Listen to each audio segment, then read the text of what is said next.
Support WrestleTalk! Give us a subscribe. Shelton Benjamin returns to WWE, Dolph Ziggler is still employed, and Tuesday nights just got glorious. I'm Ollie Davis and this is the 22nd of August 2017 edition of Smackdown Live in about 4 minutes.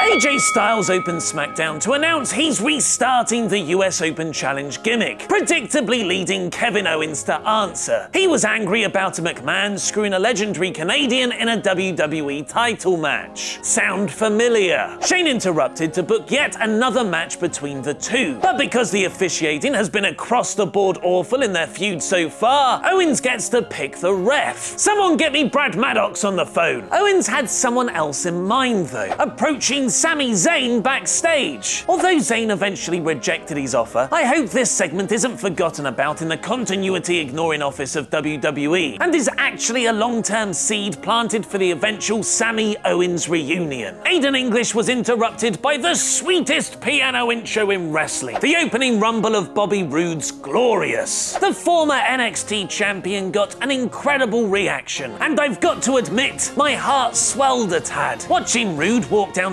SmackDown's entrance ramp to the crowd singing his theme gave me flashbacks to how much I loved Beer Money in TNA and how far Bobby's come since. It's deeply rewarding to follow fantastic wrestlers who get what they deserve. Like Nakamura's post-WrestleMania debut though, Bobby's entrance wasn't perfect. I'd have much preferred him to squash English rather than have a 5-minute match, and his glorious taunt was a bit overused. But most jarring was him being a full-on babyface. It makes sense given how over his music is, but for me, it's not the best version of his character. The mini superstar shakeup continued when Daniel Bryan announced the return of Shelton Benjamin, a whole year after he was originally meant to debut. Bryan's explanation turned out to be a great bit of retroactive continuity. He didn't just give Jason Jordan to Raw, it was an exchange for Kurt Angle helping to bring one of his old friends to SmackDown to be Chad Gable's new tag team partner. Now that SummerSlam is over, SmackDown is remembering it's got half a mid-card roster just sitting there. They're now back together again. Hype Bros lost to the Usos in a decent tag team bout. While it in no way makes up for his SummerSlam match finish, Shinsuke Nakamura at least looked really strong here, beating up both Singh brothers and then hitting Jinder with a Kinshasa afterwards. Carmella and James Ellsworth are a very good act. Carmella and her new ring gear are even better. The match was built around her refusing to tag in, so she could cash in her Money in the Bank briefcase on a beat-up Natalya afterwards. The crowd were more into their Mexican wave though. Natalya eventually did make the tag, leaving Carmella to get pinned. Dolph Ziggler returned to SmackDown in a backstage interview, saying he's figured out how to make it in WWE. Sing, play a guitar, wear a robe, come down to the ring with a glowing woman. Sadly, he missed out the most potent of all, being Kurt Angle's illegitimate son. It was a cute critique of the gimmicks in WWE right now, but it's still hard to take Dolph seriously. Hopefully he's got something big for his teased reveal next week.